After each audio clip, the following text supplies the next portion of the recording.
These long dog days of summer, I mean, we just made it through a heat wave. Mama was parched through this heat wave. I was hitting up Dunkin' every single day, and I will continue to probably for the rest of my days, but especially this summer. Dunkin' is helping everyone stay cool this summer with its lineup of refreshers. These drinks are packed with bold, fruity flavors and served ice cold. It's amazing. Dunkin' refreshers are the perfect afternoon pick-me-up. I like to start my morning with them personally, and then sometimes I go back for a second one because I'm just feeling crazy. They come in a variety of delicious flavors, including fan favorites mango pineapple and strawberry dragon fruit. And then for a limited time, there's black cherry and there's pink pineapple. I'm going to tell you something right now, and it's a bold claim, let me tell you, but I stand behind it. Pink pineapple will change your life. It is so good. It has me feeling like I'm sitting in a pool, resort side, just living, honey. It's so yummy. Try your favorite flavor with green tea, sparkling water, lemonade, or Dunkin's all-new limeade. I haven't tried the limeade yet, but I'm going to. Usually I get my drinks made with green tea and occasionally lemonade, but I do really like the green tea. Or if you don't want to build your own, try one of Dunkin's curated refreshers like the Cherry Lime Ricky or the Ultimate Pink Daydream. The Cherry Lime Ricky, scrumptious. I could drink like 3 of these a day. They're so freaking yummy. Head to Dunkin' today and find your favorite refresher. Dunkin' refreshers contain less than 1% fruit juice. Limited time offer. You know what's really terrifying? That unfinished college degree lurking in the background, just sitting there waiting for you. That's where Southern New Hampshire University comes in. With flexible online degree programs, there's no commuting, no rigid schedule, and no more excuses. Plus, they have some of the lowest online tuition rates in the U.S. Visit snhu.edu/morbid to learn more before your degree becomes just another story about what could have been. Chilling crime cases are mysterious, but finding coverage shouldn't be. With the State Farm Personal Price Plan, you have options and can personalize your plan to help create an affordable price so you can get back to cracking all of life's bigger cases. Talk to a State Farm agent today to learn how you can choose to bundle and save with the Personal Price Plan. Like a good neighbor, State Farm is there. Head to statefarm.com to get a quote. Prices are based on rating plans that vary by state. Coverage options are selected by the customer. Availability, amount of discounts and savings, and eligibility vary by state. Hey, weirdos. I'm Alaina. I'm Ash. And I'm Holly. And I'm Bridget. And this is a very special Morbid.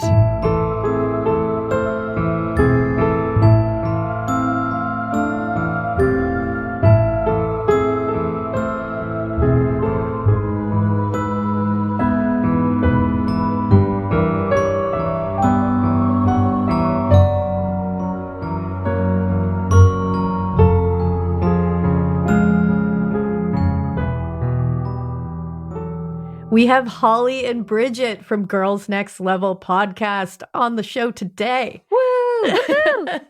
Thanks for having us. Much. We're huge fans of the show, so we're so excited to be here. That's how we feel.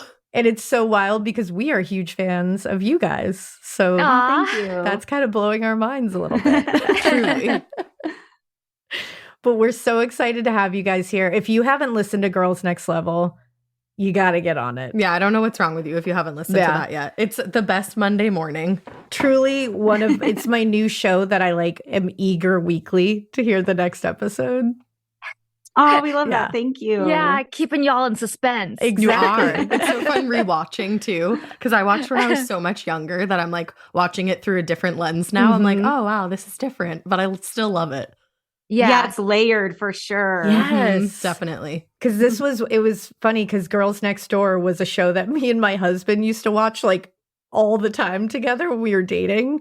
We just loved it. And we loved you guys specifically. So he's losing his mind. He was like, you get to talk to Holly and Bridget. What? Aww. Yeah. So my husband. Yeah, tell him hi. I will. He'll love it.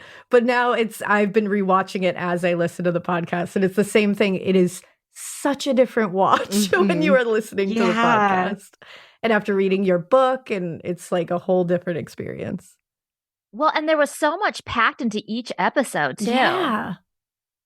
It's a lot. Wild. It's a lot to break down. There really is. And just hearing you guys talk about the different things, like when they would film something, but that didn't really happen. Now when Right. you watch it, you're like, oh shit. And I'm getting mad for Yes, you. Like yes. the closing of the door. I'm like, how dare you put that there?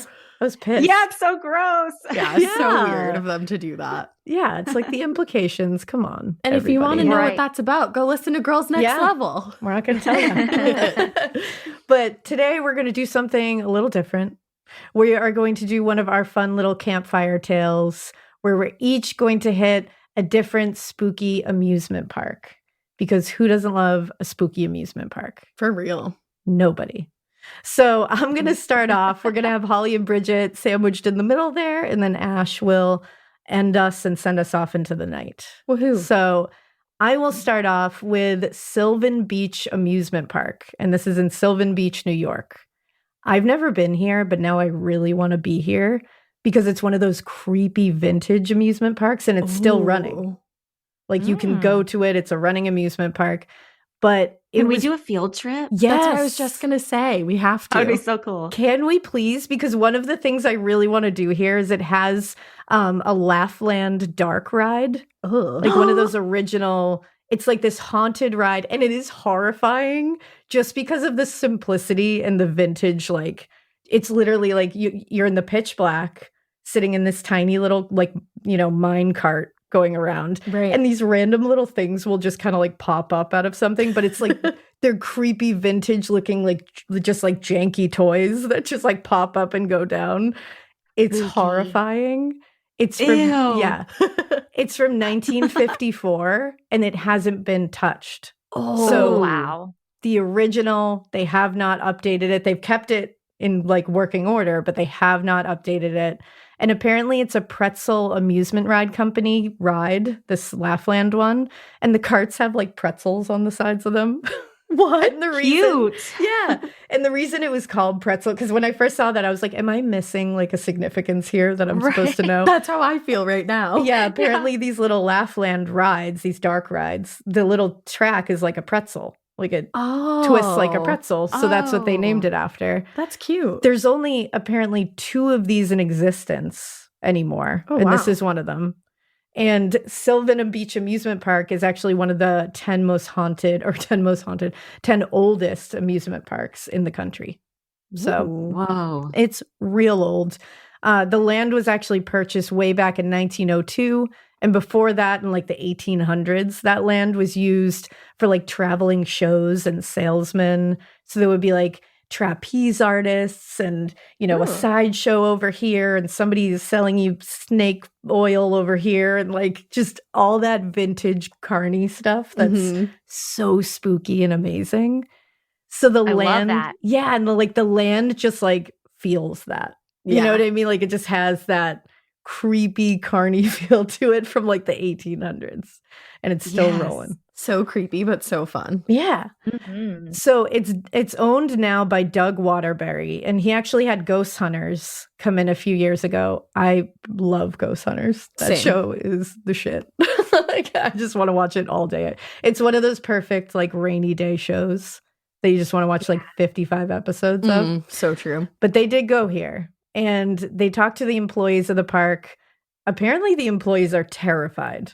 I don't know why they're all working there, but they're all terrified all the time. I kind of love that. Yeah. Oh my God. And they were actually worried that when ghost hunters came in that they were going to stir up like more activity. Like they didn't want them coming in at first. They were like, no, we don't want to deal with no. this. Yeah.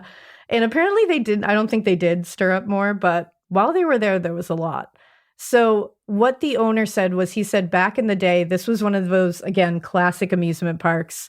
And it had like restaurants and hotels on the property. And it was the spot to go for like decades and decades and decades.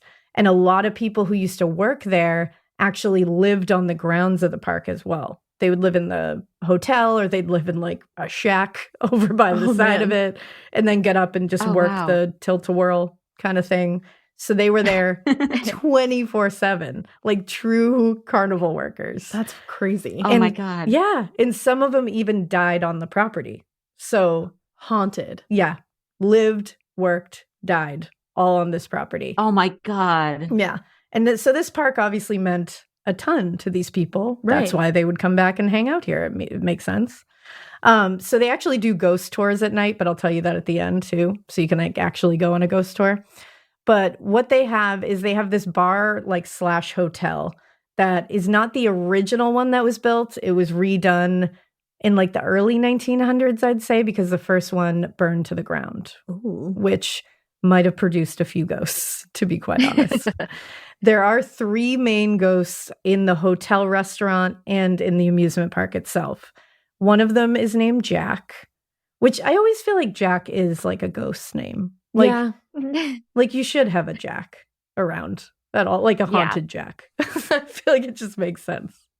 But you know, a place is hella haunted if they're referring to some of the ghosts as like the main ghost. Yes. Yep, exactly. Like you have like 3 main ghosts, and then there's like the GA section, general admission. We have the outskirts ghosts. We have the mezzanine ghosts over here. Yeah. That's the thing. It's like the supporting players we just don't even mention. They're like, oh yeah, they'll just like throw a frying pan across the kitchen. It's fine.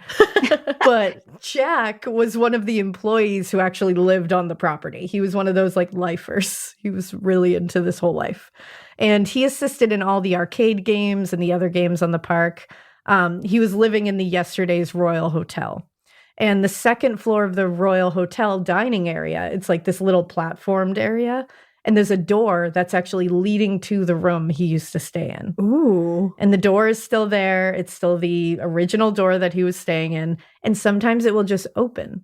Like while you're dining, you'll just look up. You can see it creak open. Because Jack's going to work. And that's what they say. They say whenever the staff knows when that door opens or when you come in and it's open, that means that Jack is roaming around and you're probably going to run into him. Like he's probably going to be around. People see him in like mirrors leaning against things. He likes to hang out at the hostess area in the bar because I think he's very cheeky. I'm pretty sure. So he hangs around that area a lot. So he's like flirting with the hostesses like in the afterlife. Yeah. It feels like Jack was one of those. He was like a swanky fella. Yeah. He would you open his door, walk down to the dining bar area and just hit on the hostesses. Just have at it, Jack. You know? And he's still doing that. He's doing what he loved in life.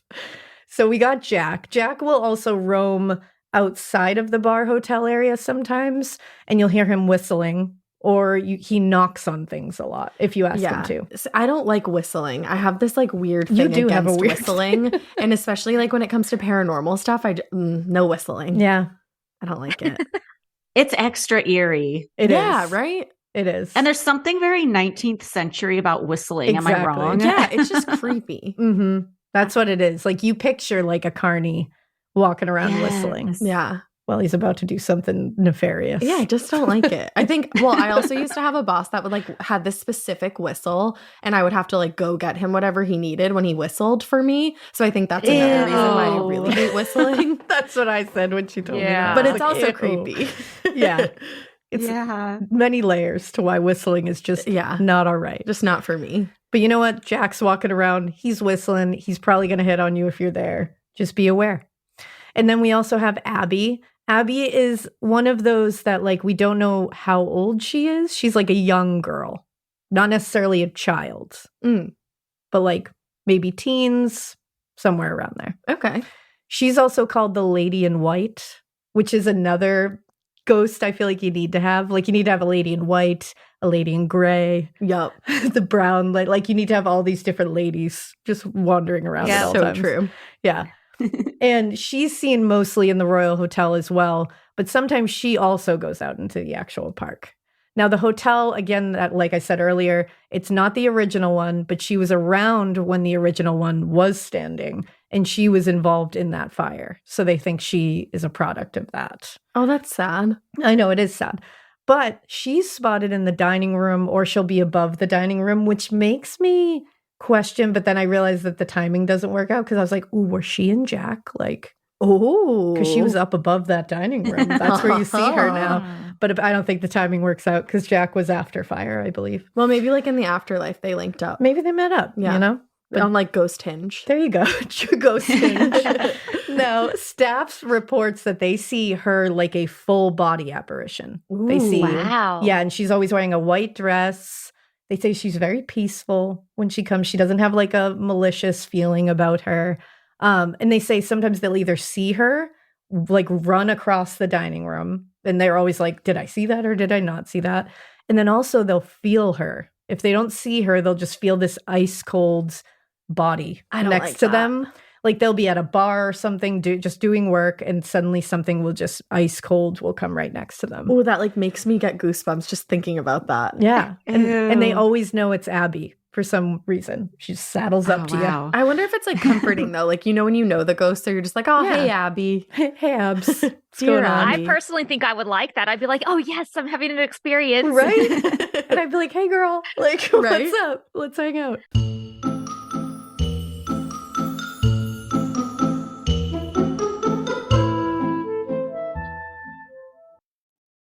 The Sherwin-Williams summer sale is here. Get 30% off select paints and stains or 35% off their newest product, Emerald Symmetry, July 17th through the 27th.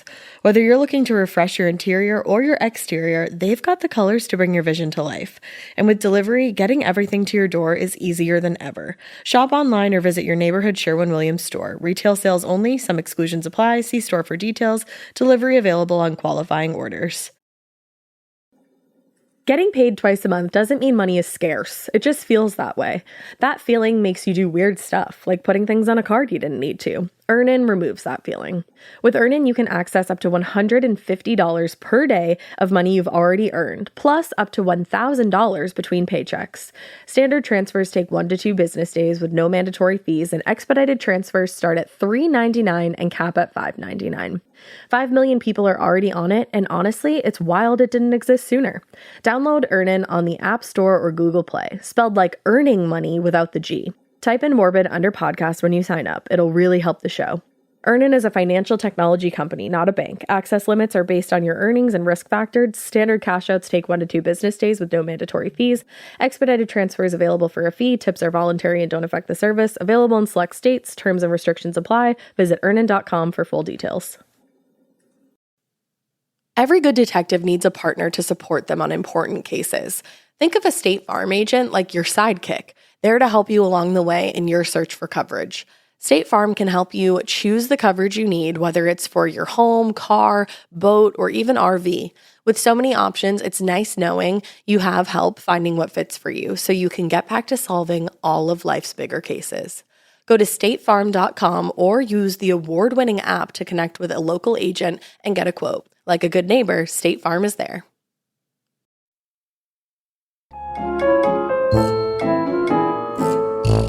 So she also ventures out into the park, like I said before, and she loves a specific ride, which is the Tip Top. It looks horrible. I hate rides, so this is just looking at it. I know I'm the worst, but I know whenever I say it, I always get the same reaction. People are like, what? I know. I love rides. I know. I love rides. I love want to roller like coasters. rides. I love all of it. Me too. I That's how I am. want to so bad. Maybe I can make you when we go to Disney. We are going to Disney with the kids, so maybe I'll be forced into one. Oh, I'll force you Yeah. into one for sure. Because I got forced into one of those teacup rides at Storyland when we went. And those are the worst ones. I hated it. so. I was don't like, oh, the don't Disney start rides. there. Yeah. Don't start with the That'll teacups. ruin everything. But Alaina's first ride was it was Dueling Oh my Dragons, God. right? It was Dueling Dragons at Universal Studios. That was my first I remember that one. Yeah. ever the one that looks like it's going to hit the other one. Like so fun, but Yeah, that terrifying. one's You literally go wild. through like fire. Yeah. It was it was an Yeah. ex-boyfriend. I was like right out of high school, and he was like, "I'll take you, let's start you off on an easy one." And he threw me on that one. Oh and my I was like, God. I'm never going on another ride again. So it's his fault. Rude. If wish you're I wasn't, listening, you like- know who you are. Yeah, I wish I wasn't like 7 when that happened because I would have told you. I know. But I will say the Tip Top looks horrible. It's What just is a it? giant top and it just spins you around. No, I don't like that. Yeah. It's not my thing. Yeah. But Abby Nausea likes it. inducing. Abby loves it. She likes a thrill. She's a thrill girl. She is a thrill girl. So there's that. The third one that we have is Scotty. Scotty is interesting just because of the way he's described physically. I'm like, that makes a lot of sense. I don't know why. So he's a maintenance worker. He used to work at the park in the early days. He died on the property. I couldn't find out exactly how, but people think it might have been like cardiac arrest or something natural that happened. But it was in the Treasureland building that they found his body. So Ooh. he is often walking around that building. He's a whistler too. No. He's a big whistler. No. People see Scotty just roaming around the park, and staff reports seeing his full body apparition. And they describe him as a big, heavy-set man, very like a big guy, like tall. And he's wearing a dirty white t-shirt and a dark baseball hat. Huh. Mm. Sounds like Joe from You.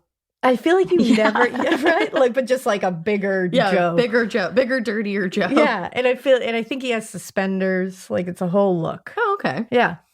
They can hear him walking around a lot because they'll hear his maintenance keys jingling. And it's usually like after the park is closed when no one else is supposed to be there. Ooh. And the maintenance guy now is the one walking around with the keys. And it's like, who is that's doing that? That'd be so freaky. Yeah. And again, he's a whistler. He did that when he was alive. He used to whistle to get everybody's attention. So whenever they Rude. hear the like, they know it's him. He's just trying to get your attention. Hate it. You know? There's also, so those are the three main ones, but there's also ghost children. There's no reports of children like actively dying at the park, but maybe they just want to come back there because it was one of their favorite places. Who knows? But apparently a lot of ride operators will strap a young girl into a ride, and it's always a young girl. They never find this with little boys.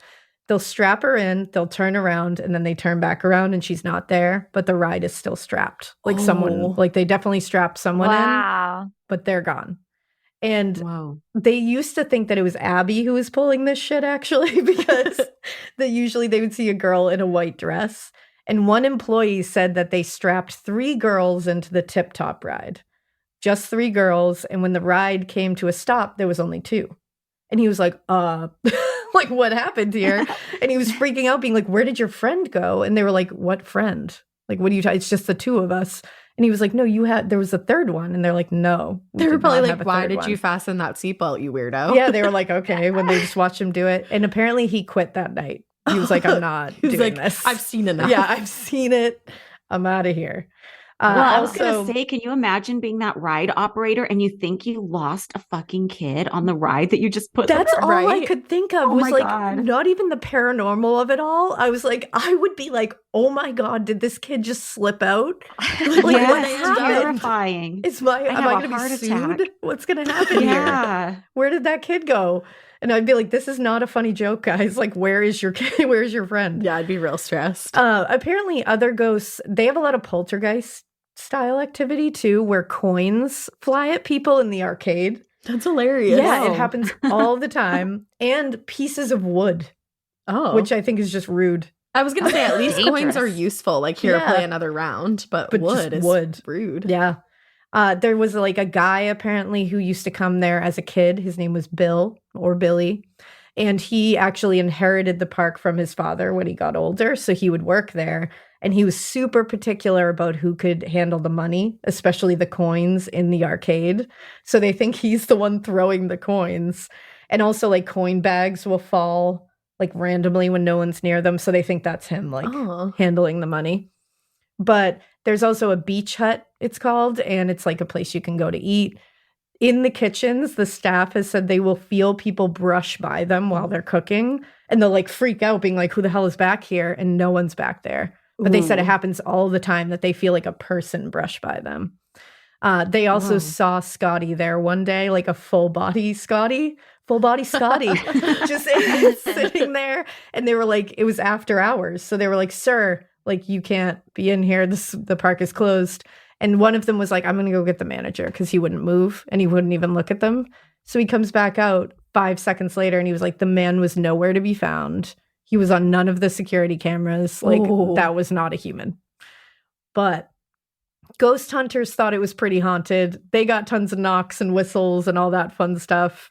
And you can do the ghost tour. It's called Park After Dark. It's like $30. Let's do it, guys. I would spend $1 billion to stay in this place overnight. Right? I'm dying to do it. Apparently last summer, because they update on their website, like what the last summer was like for Park After Dark. Oh, that's cute. Apparently last summer, people saw tons of flying coins and wood.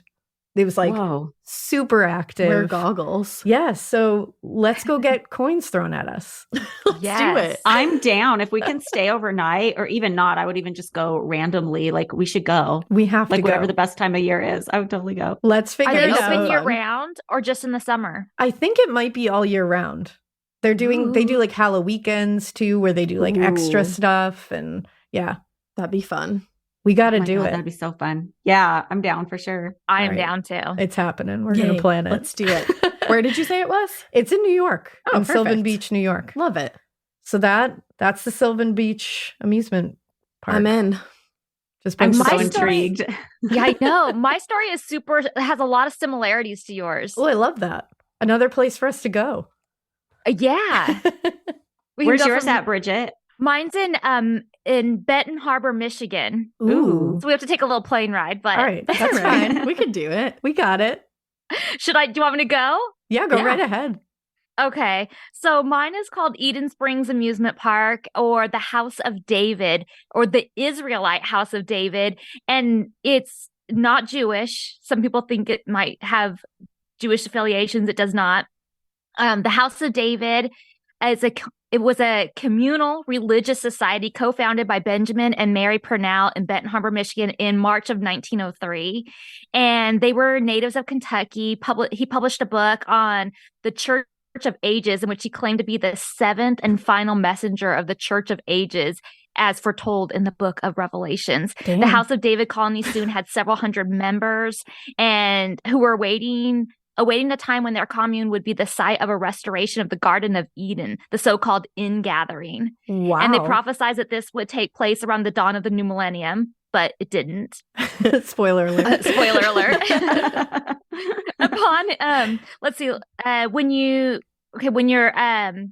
When they entered this community, they all pledged in writing to give up everything that they possess. So no sex.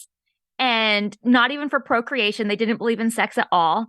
No tobacco, no alcohol, no money. They could never cut their hair. And they had to give up their surnames. What the hell do you do? And holy shit. I'm going to get to it. The men wore their hair and beards long, and the women wore their hair loosely and uncut. They didn't believe in killing at all. So they were all like strict vegetarians. They were conscientious, I can't even say it, objectors to the war. And so, and that's when I was going to say strict vegetarians. But in 1907, the house owned 1,000 acres and the colony harvested fruit, and they had orchards and cultivated grain. The commune had its own cannery, carpenter shop, coach factory, tailor shop, steam laundry. They also owned and operated their own electricity plant, providing light to the community. Damn. It had 3 brass bands and 2 orchestras.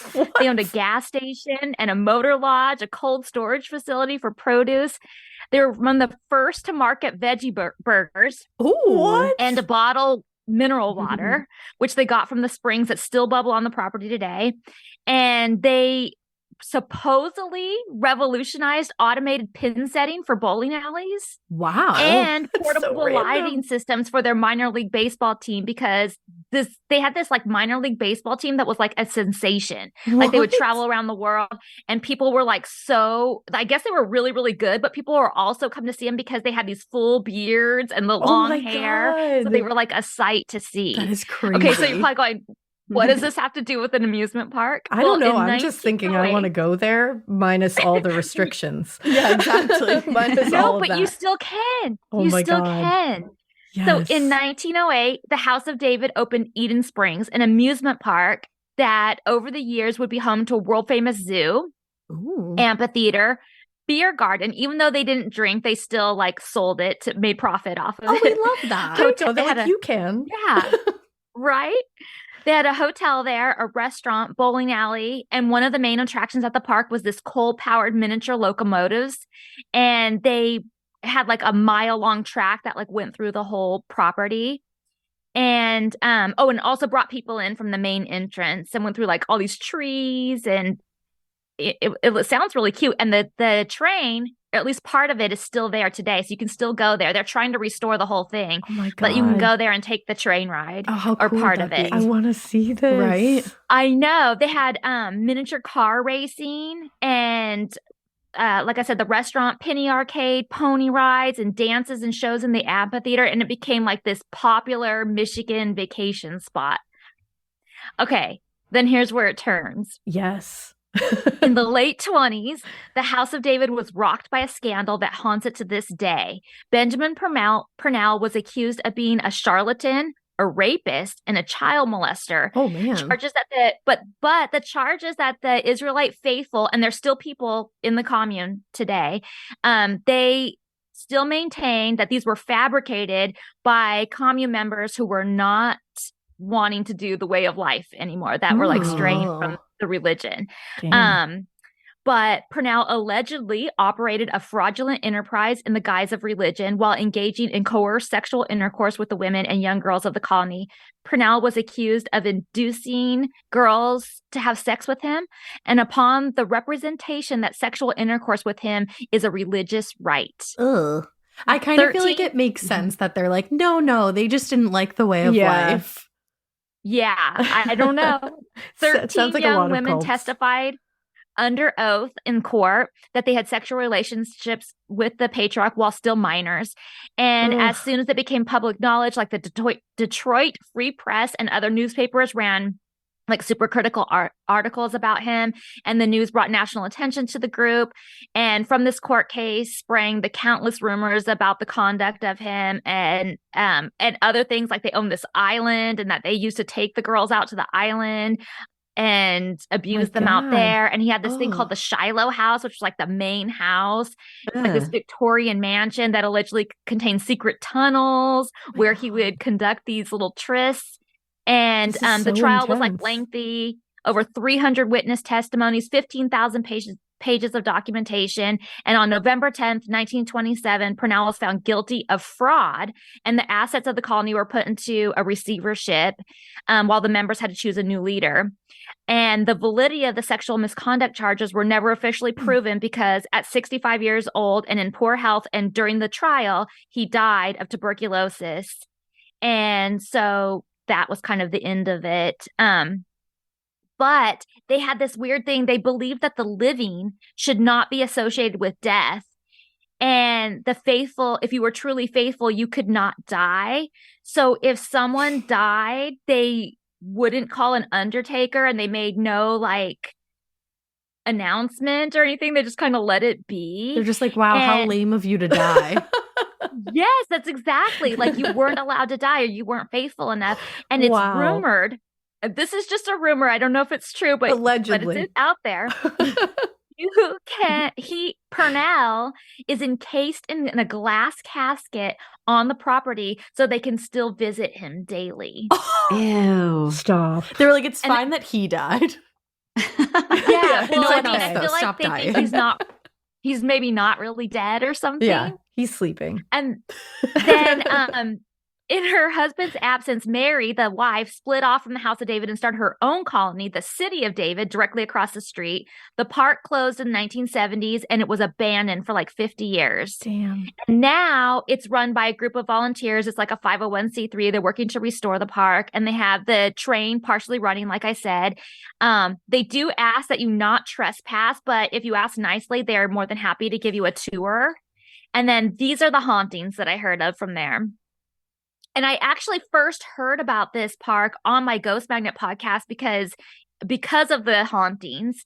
So it's said to have paranormal activity throughout the years. Volunteers restoring the park have had several strange occurrences, like hearing voices give input where any renovation plans are discussed. Ghostly girls in white dresses. Yes. We have ladies in white. Yes. Hats flying off the racks, loud banging noises on doors in locked hallways, and the drifty music of House of David blues from the stage. How creepy. God. Several paranormal investigators have come to investigate, finding new happenings each time. One Lansing group even left behind a small kit so that the nonprofit volunteers could investigate on their own. Oh, I love that. That's cool. Yeah. That was nice of them. So, yeah, I feel like it just has a lot of similarities to yours. Yeah. It definitely does. Oh, and what So a history creepy. with that one. That's so creepy. And the fact that Wild. it's still there. Yes. Right. I want to see it. I want to see if he's in glass. I do too. Yeah, we need to go investigate. Well, see, supposedly he's in the Shiloh house, like in, and you can't get in there, I don't think. Or if you can do a tour, you can't get into the room where he's supposedly at. But people say it's not true. But I feel like that's a crazy rumor. That is. Yeah, like where did that come from if it's not true? Yeah. Where there's smoke, there's fire. Yeah, there's got to be something. Maybe his hand is in there or something. Maybe it's like his arm. There's like a ghost leg in there. Something's in that room, guys. Oh, we that's gotta know. Creepy. I feel like he was guilty. You're like, I don't know. I just have going a feeling. back to the trial. I'm just like, I think he might have did that. Well, I mean, none of them were allowed to have sex, not even for procreation at all. Like, I feel like you just can't ask human beings to do that. Yeah, No. it always leads to bad stuff. And it's usually the one guy that's like, you're not allowed to have sex, that is having sex with like all of the everybody there.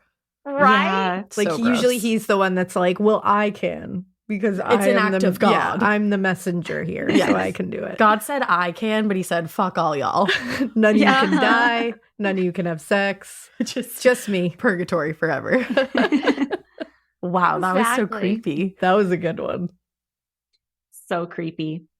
So my story's probably the shortest and least haunted out of all of these, but I'm really excited about it anyway. I love it. I am too. I have to ask you guys, since you're from the East Coast, did you ever get to go to River Country at Disney World, like when you were kids, when it was still open? No. Neither of us have ever been to Disney World or Disneyland. We're actually going in stop. January with the kids for the first time. Yeah. Which one? World? Yeah. World, right? Yeah. Yeah. Oh my God, that's so exciting. Yeah, we're I'm excited. so excited for you. We're going to be like little kids there. Yeah. So I'm obsessed with Disney parks. I grew up going to Disneyland regularly, and I never got to go to Disney World as a kid and always really wanted to. And I didn't get to go until I was an adult in 2005. Bridget and I went together on the same trip. And I don't know if you remember this, Bridget, but one of the things I was most excited to do is I was dying to go to their original water park, River Country. Yes. Because I had seen footage of this park on some travel show. I forget what, but it just looked heavenly to me. It was this water park.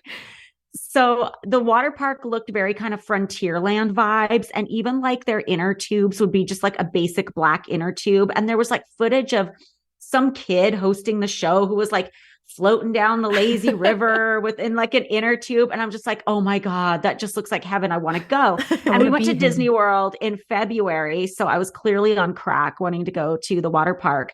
But then I found out that it had been closed. It had just closed a few years earlier. I was so bummed. And I heard it was because of a brain-eating amoeba.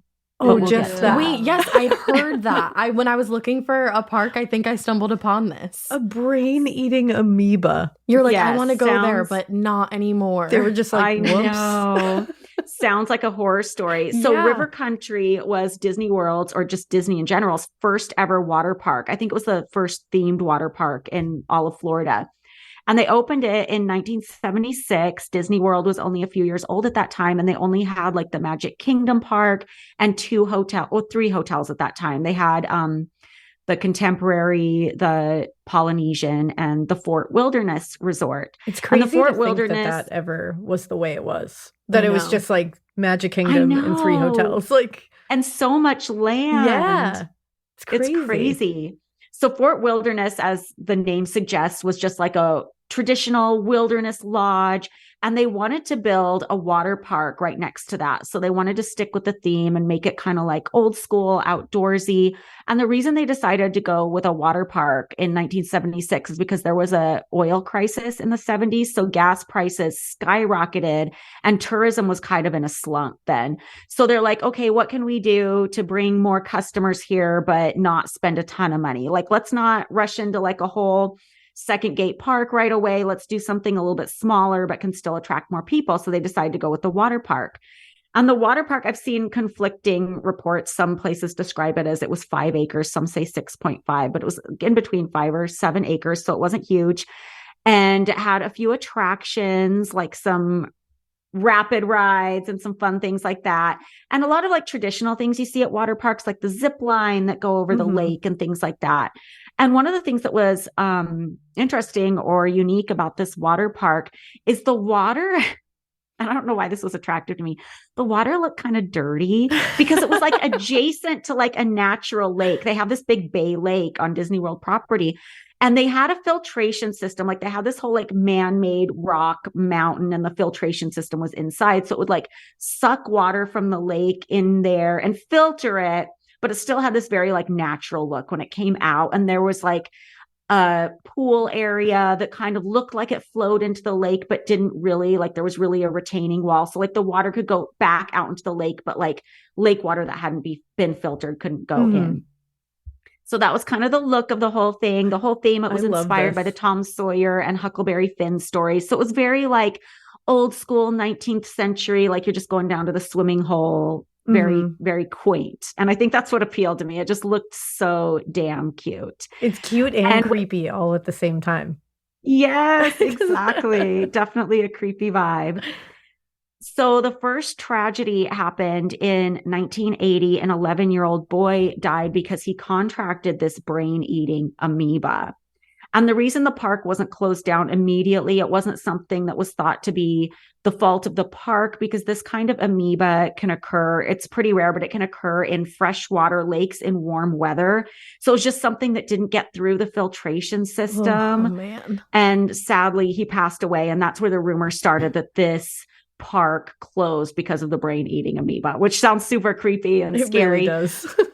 But the park stayed open for a couple decades after that. So that wasn't the reason it closed. Also, there were other local children in the area that summer that died of the same thing. I think there were 2 others. So it wasn't something that was deemed park specific. So it wouldn't be a reason like the park would close. It was just kind of something that happened in that area. Oh, that's so scary. I know. Yeah, it's like terrifying. Like, I just can't imagine being on a vacation with your kids and something like that happens. Yeah. It's so scary. Because you can't, how do you stop that from happening? Right. Like you never would know. Exactly. It's so scary. You don't go underwater. Yeah. Yeah. Go get your face in the water. Yeah, just swim above it. And there were 2 more deaths in the park in the 80s. A 14-year-old and a 13-year-old died of drowning. Oof. Because the park was small, it could only hold about 5,000 guests. And over the decades, of course, Disney World just exploded. It was huge. They needed something bigger. There would be such a demand for this water park. So many people would want to buy tickets, and it would often have to like close admission early in the day because it would fill up so quickly. So in the Michael Eisner era, they opened these bigger, better water parks, Typhoon Lagoon and Blizzard Beach. So River Country kind of like fell out of favor. Aww. And after 9/11, tourism declined again. So the park closed, not necessarily permanently. I think it was like undecided, like an indefinite closing. And by 2005, that was finally when it was announced it was closed for good. And we came just like a month too late. And I was so bummed. No. I didn't get my lazy river float down River Country, dirty looking water. That's so sad. So bummed. Not cool.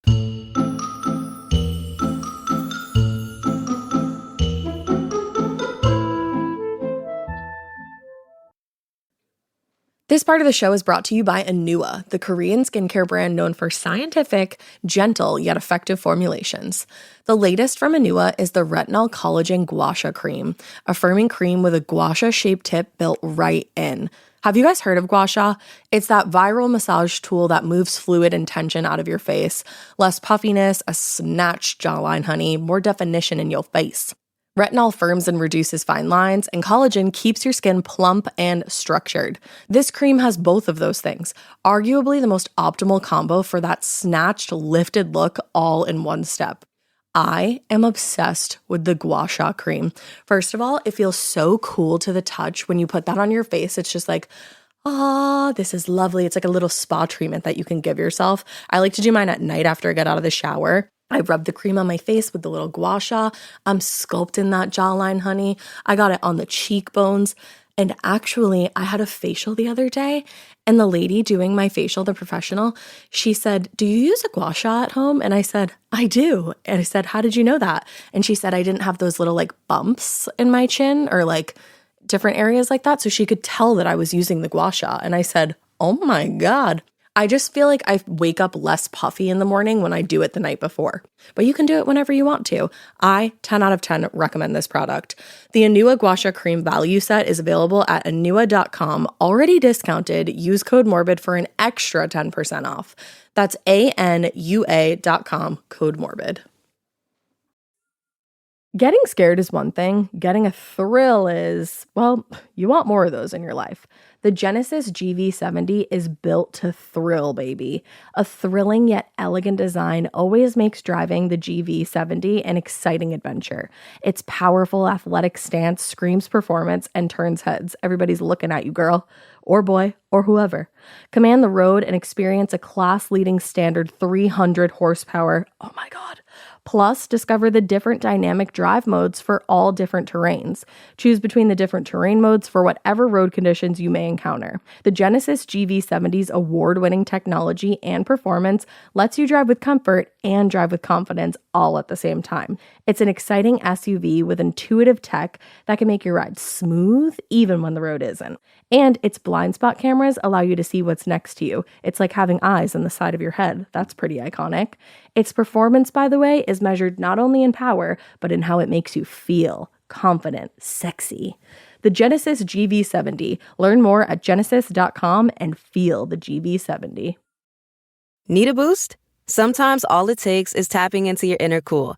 Icebreaker's gum helps you unleash the confidence within. Each chew releases a rush of icy flavor powered by cooling flavor crystals, sending a wave of refreshment to reinvigorate all your senses. Icebreaker's convenient pack fits everywhere, from car cup holders to backpack pockets, so you can find your cool wherever you go. Grab Icebreaker's gum online or at a store near you.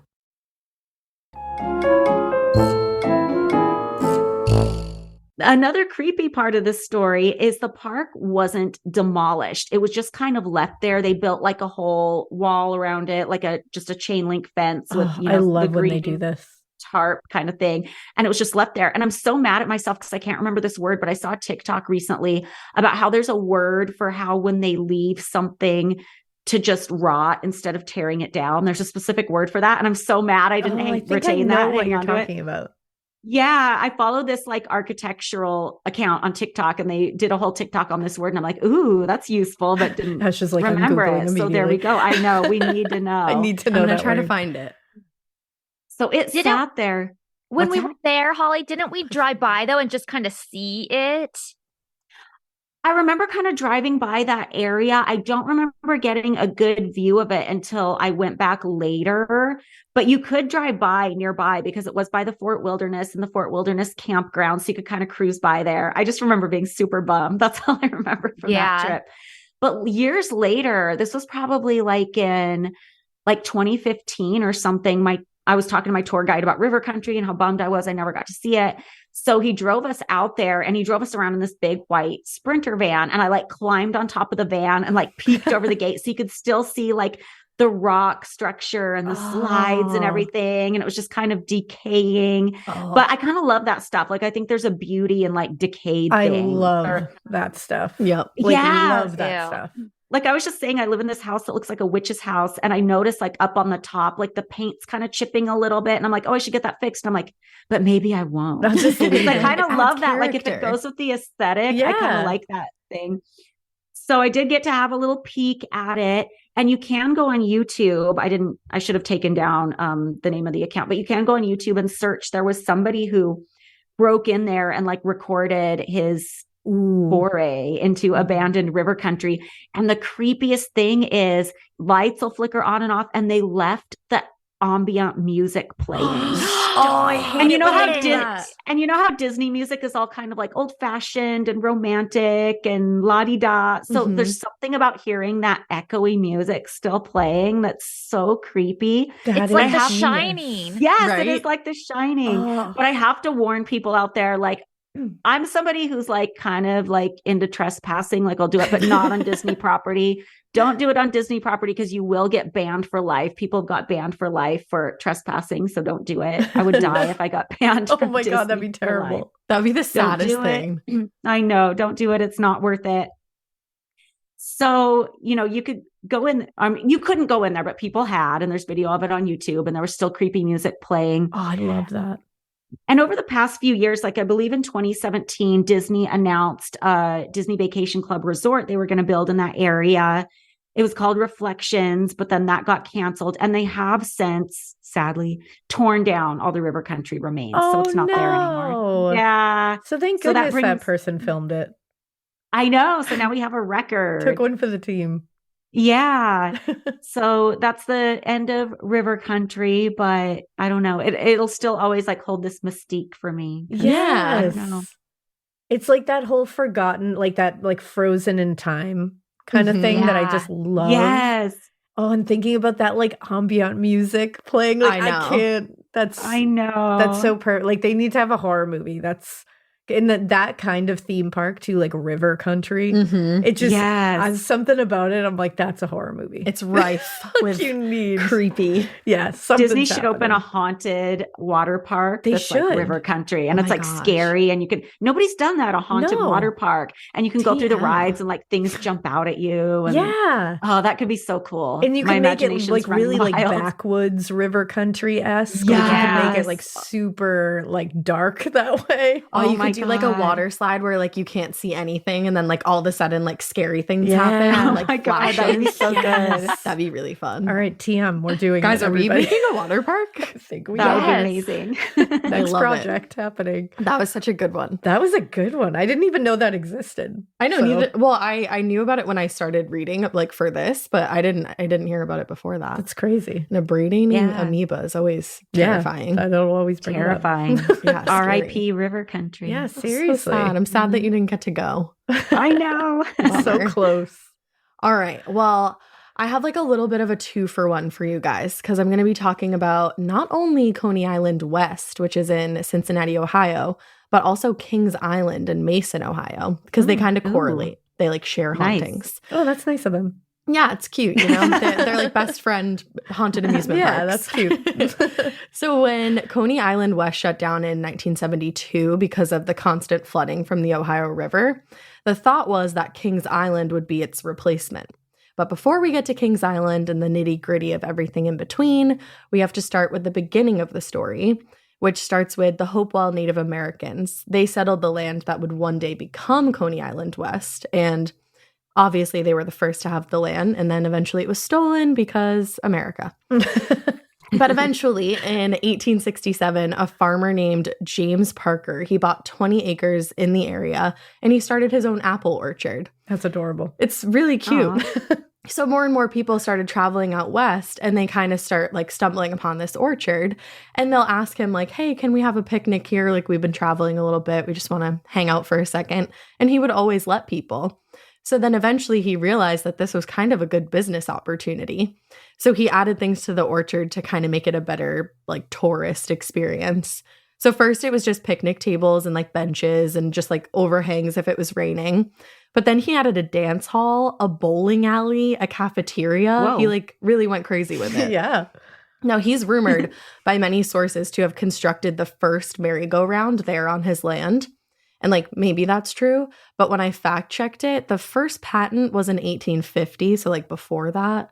But nonetheless, he did an OG merry-go-round. I was going to say an old one. So we'll give it to him there. And you know, maybe he did the first one and he just like didn't get the patent. He just didn't think of it, you know? He did it with like unofficially. Yeah. So we'll give him the credit. Yeah. But anyway, he sold the farm in 1886 for a pretty penny, $17,500. I forgot to do the conversion. What a bummer. It's a lot now. Yeah, much money. Yeah. But the new owners decided to open up like an actual amusement park on the land, kind of like taking a page out of James's original book. Now, in the time that he was still running the show, actually a lot of the apple trees had died, sadly. But luckily, they weren't bulldozed over for the purpose of the park. And when they did die, James planted a ton of maple trees instead, and a lot of them are still on the property to this day. Oh, wow. Ooh. So if you go to Coney Island West, you could see one of the maple trees. But back to the creepy stuff.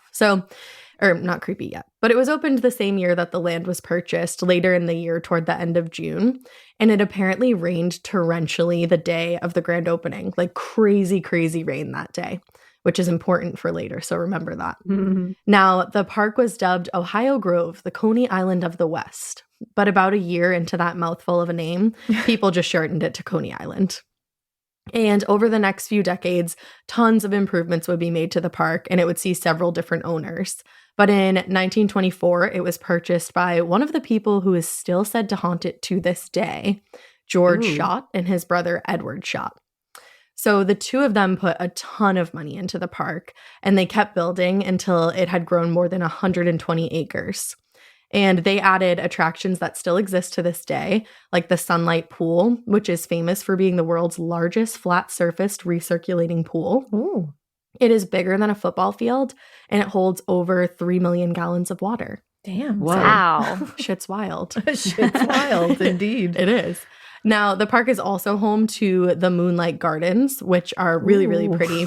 And they're a popular wedding venue still to this day. Oh, yeah. Yes. Look into it, Bridget. Oh, there you go. Come on. And it's haunted, Bridget. It's got everything you Checking need. boxes. Because unfortunately, in 1935, after 11 years of cooperating the park with his brother, George passed away in the Moonlight Gardens, which was one of his favorite places within the park. So it's like kind of beautiful that he died there. He was at a business event within those gardens and he had a heart attack. Oh, geez. Now, that is actually where the hauntings begin. Because after George passed away, obviously they still continued to have events within the gardens because they were so beloved to him and just like they couldn't get rid of them. They were so beautiful. They're Moonlight Gardens. Hello. You can't get rid of them. But shortly after he passed and while they were having these events, people would report seeing a man that looked like George looking down from the balcony above, like at the people dancing below. I know, kind of creepy, but it's George, so we love him. Now, still to this day, people will comment about seeing this man and they think he's like an actor because he's wearing period clothing. So they're like, oh, that actor you hired was so great. And the people that work at the park are like, no, we don't hire actors. So they'll show a picture of George and they're like, is this the guy you saw? And people say, yes, that's definitely him. I feel like anytime you feel yourself about to say like, wow, that actor you hired was so good, 100% of the time, they did not hire an actor. Not an Like actor. anytime you say that, you saw a ghost. Yeah, that's a Just ghost know for that. sure. That's the thing. They never hired an actor. No, it's never an actor. They never did. And sometimes he has a lady with him, which is interesting. Oh, good for George. Yeah. A nice little chill haunting to start us off, you would think. But it is worth mentioning that people who work at the park still, because it actually ended up reopening, and people who run events at the Moonlight Gardens now say they refuse to go there alone at night because if they do, they feel like they're being watched, and they say they feel like they're not welcome there if they're alone. Which is interesting. He's like, this is just a party place. Why are you here? You cannot be here alone. It's definitely George watching them. I think so. Yeah. But things get even darker and scarier than that. So adding to the many attractions of the park, the Shooting Star roller coaster was opened in 1947. And the same year that it opened, a woman would be killed during the ride. Her name was Lucille Clemens. And she, her husband Arthur, and 4 other people went onto the ride as kind of a group. And as the coaster took off, a gust of wind knocked her hat from her head. So she jumped up to grab it, kind of just like knee-jerk reaction. And when she did, she was knocked from the ride and fell about 20 feet to the ground, where she remained unconscious until an ambulance arrived. So she was rushed to the general hospital nearby and eventually pronounced dead. She had a ton of broken bones, and what actually killed her was a skull fracture. Ooh. Yeah. Now, earlier that year, another woman had died at the park when she became dizzy on the merry-go-round. She was 68-year-old Josephine Rosenfield. I'm just like picturing her on the merry-go-round, just living her best life. Aww. But she got dizzy and she fell from the horse that she was on and also suffered a skull fracture and passed away from her injuries. Now, the next death would come in 1966 when 18-year-old William Baumkamp fell off of the same ride that Lucille had, the Shooting Star. It was the last ride of the night, and once the ride was over, it became clear that he was missing because the train rolled up and it was missing a person. Now, the seat where he had been obviously was empty, but somehow the lap bar was still locked in the closed position. So they were like, what is going on? So they start searching. This is like the Tip Top ride with is. Abby. Yes. Except it's better with Abby. Yeah, it's a lot nicer with Abby. Because this time it's closed, but they're like, there actually was a person there before, not an apparition. So he was later found at the base of one of the coaster dips, just a couple feet from where the ride was operated. Oh. So it's like he must have been thrown from it too. Now, just like they did when Lucille died, the Coney Island officials investigated to see if there was anything wrong with the ride, but they said that it was in perfect working order both times. But like 2 people fell out of it. I feel like that's... I know, that's the it's thing. like, if something's wrong. Well, the first one I understand because they ended up fixing like the locking bar probably after she stood up and grabbed her hat. But it's weird that he was thrown. Like, what happened there? You gotta fix something. Shooting star is not working right. Well, and what's creepy is, so now the area where the Shooting Star coaster used to be has become this music center called the Riverbend Music Center. And people watching concerts there will say that they feel a swooping motion in their stomach sometimes. Ooh. You know, like when you go over like a bump in your car and you kind of feel yeah. that. They'll just be sitting and they'll have that there with no explanation. But it's where the ride used to be, so makes sense. Oh, that would freak me out. Yeah, creepy. Because it must feel like you're moving, like that feeling of moving without moving. Yeah, exactly. So 2 years later, in 1968, Fess Parker, who played Davy Crockett and Daniel Boone, announced that he actually had plans to open up his own amusement park that was going to be so much better, and it was going to be in Kentucky. Now, he said he was going to name it Frontier World. He said it was going to be all the rage. Now, once he announced this... Frontier World is going to be all the rage. Yeah, spread it like wildfire. It's going to be Rufus. So the Coney Island executives were like, yeah, we don't have any more room to expand. Like, what we have is what we have. So this is probably not going to be good for business. Plus, this place floods all the time. So they teamed up with the Taft Broadcasting Inc. and started working on plans to make a new amusement park that could outdo Frontier World. They were going to directly compete with Davy Crockett. Oh, man. But a battle for the ages. But spoiler alert, it never came to fruition. Frontier World never came to fruition. So he was a liar. His fake amusement park never even happened. He lied right out of his face. He did. But in 1969, it was announced that Coney Island was going to be closed come 1971. And by 1972, the substitute Kings Island would open. So Kings Island did end up opening, but Coney Island only stayed shut down for a year. I think they were just like, people miss this, so let's bring it back. Absence makes the heart grow fonder. They'll come back. And I think maybe they opened it again once they realized that Frontier World wasn't going to be happening. Who knows? But in the time that it was closed, people started reporting some freaky stuff. So while it was closed, obviously people would still break in, you know, teenagers with nothing better to do and people like us that probably wanted to experience haunted things.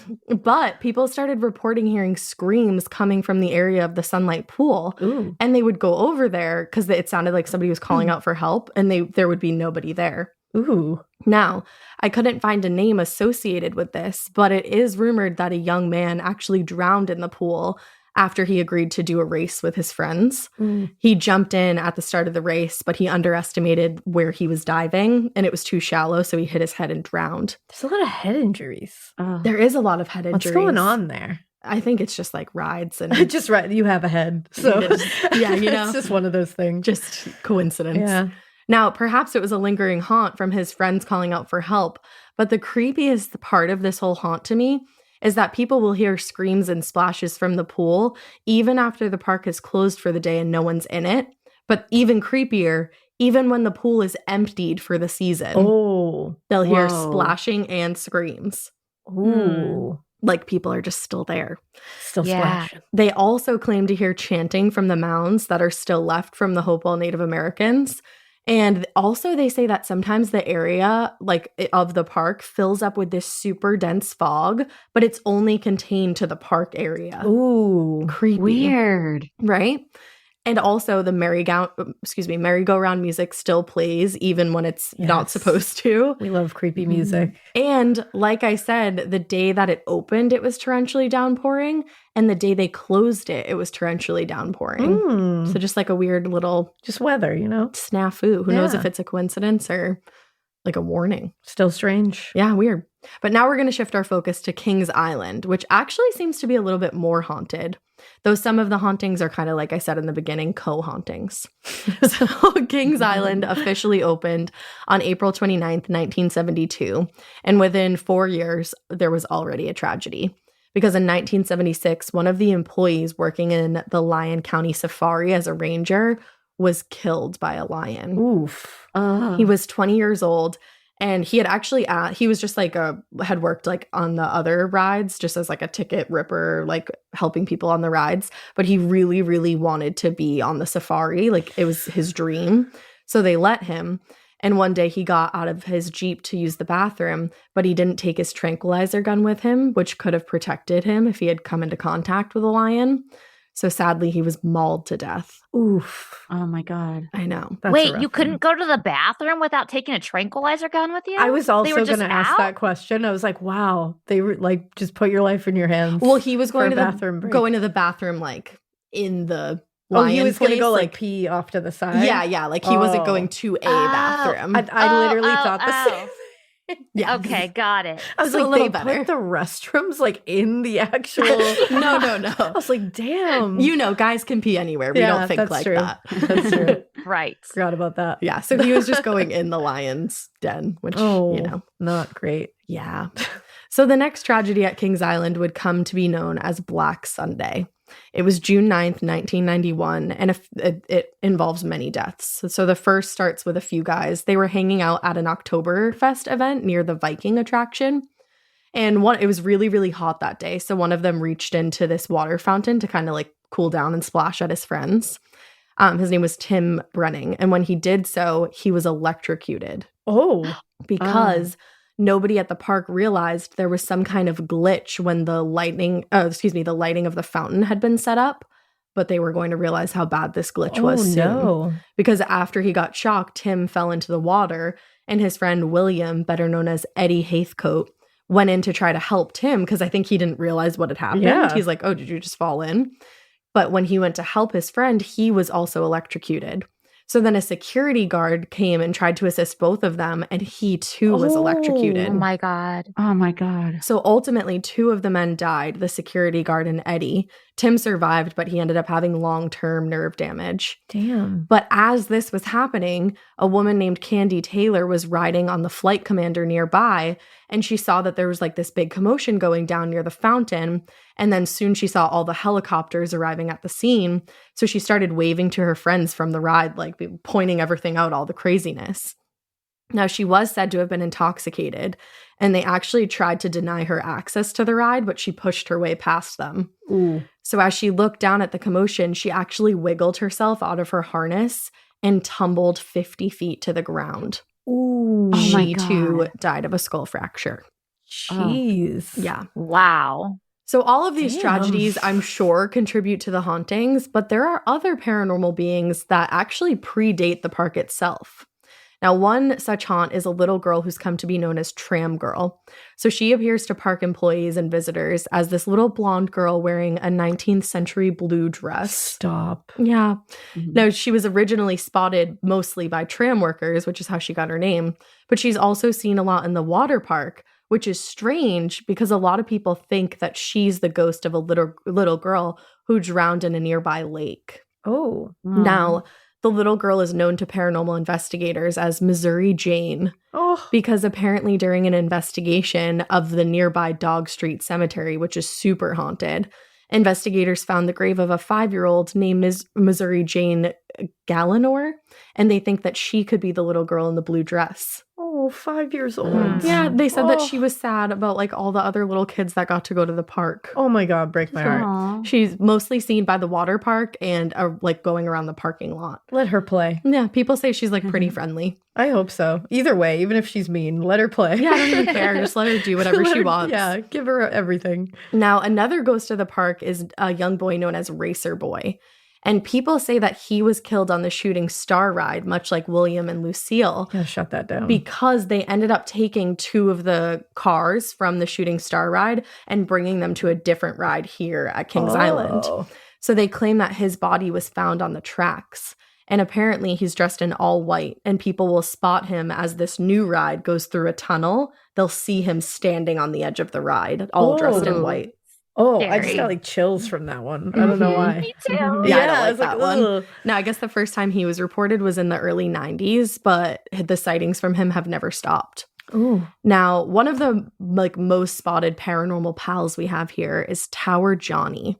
He's the ghost of a teenager who fell off the Eiffel Tower exhibit that they have. I guess he was trying to show off for his friends in the summer of 1983, but unfortunately fell to his death. Now, people say him the most, and they say that they will see him peering down from the tower or hanging out by the water fountain. And the employees actually at the park see him all the time, and they blame him for a lot of the strange occurrences, including electrical surges and weird snafus that happen. So anytime there's a tripped sensor at the park, they refer to it as a Johnny. I love that. And this is just like the last little thing that I could find. I could find no further explanation on this. So I just wrote, honorable mention goes to the red glowing eyes that people will see on one of the roller coasters going through the woods. Whoa. Oh my Wow. God. What an honorable mention. But I want to go my here God. too to both of these. Now that Coney Island West is opened again, I'm like, we can go there and then we'll go to Kings. Yes. There you go. So That would creepy. be so fun. Damn. Yeah. That shooting star ride needed to be locked down. Yeah, for real. Don't Yeah. take any cars from it. Something's happening there. It's got bad vibes. Yeah. And I feel like just like the energy that's left over from that Yeah. ride tells you everything you need to know. Eek. Haunted AF. So creepy. Yeah. Damn. Where was that? Where'd you say that was? That's in Chicago? No, so the Coney Island West is in Cincinnati, Ohio, and then Kings Island is Oh, in Mason, Cincinnati. Ohio. They're not too far from each Ohio. other. Okay. I think they're Yeah. like 4 hours or Okay. so. All right, so we have it mapped out here. Yeah, and we're on like a Yeah. pretty, Yeah, we're in yeah. a good little area too. Yeah, we could do this. We got it. We're gonna hit them all. I'm down 100%. It would be so much fun. Yeah. Right? And there's would do probably it. others along the way that we could add to this list. Yes, Definitely. Where's Lake Shawnee? I was just gonna say I want to hit the Lake Shawnee really bad. Is that in Ohio? Me too. Is that New York? That's not far Google it really from fast. us. Hold, please. We'll edit this part out. Is Lake Shawnee the one with the really like rusty, like Yes. leftover rides? Yeah. Oh, it's in West yes. Virginia. I knew Okay. it was close to us. I All was right. like, we can get there. We can make that happen too. Yeah, We'll just that add it. one is wildly haunted. Ugh. Like wildly. Yeah. Crazy. Oh, yeah. We'll hit that one on the way. I know. I feel like we could do a part 2 of these someday. We'll have you guys back on the show. Yeah. Yes. We'll report on our actual experiences. Yes. Exactly. Guys, this was so much fun. And thank you so much for coming on. Thank you for Yeah, having thanks. us. This was so fun. Yeah, Anytime. thank you. Yeah, you're welcome back anytime. Is there anything you guys want to plug at all? Just our podcast, Girls Next Level. You can find it on Apple, Spotify, anywhere you find podcasts. And congrats on 5 million downloads already. That's insane. Thank you. Thank you. You guys We're are so killing it. excited. Thank you. You earned it. All right, weirdos. We hope you keep listening and we hope you keep It weird. Bye.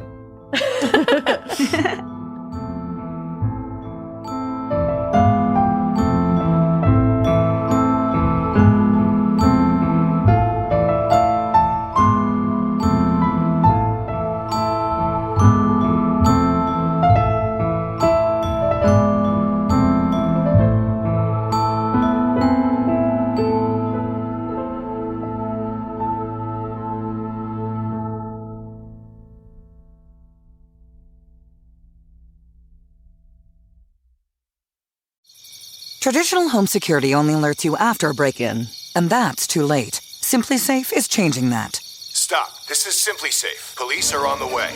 We don't just alert, we stop crime before it starts. Simply Safe, plans starting around $1 a day. Save 50% on your new system with professional monitoring at simplysafe.com/SXM or with promo code SXM. Outdoor deterrence requires a Simply Safe Active Guard outdoor protection plan starting at $49.99 a month. Visit simplysafe.com/licenses for alarm license information. Tennessee 2012. Talk about regrets. We all know someone who's been in a car accident and said, I don't need to call a lawyer, only to regret it after their pain and damages were worse than expected. When someone hurts you, you deserve to be compensated fairly. Morgan & Morgan is America's largest injury law firm, fighting for the people for over 35 years. Injured? Visit forthepeople.com/podcast. That's forthepeople.com/podcast. Their fee is free unless they win.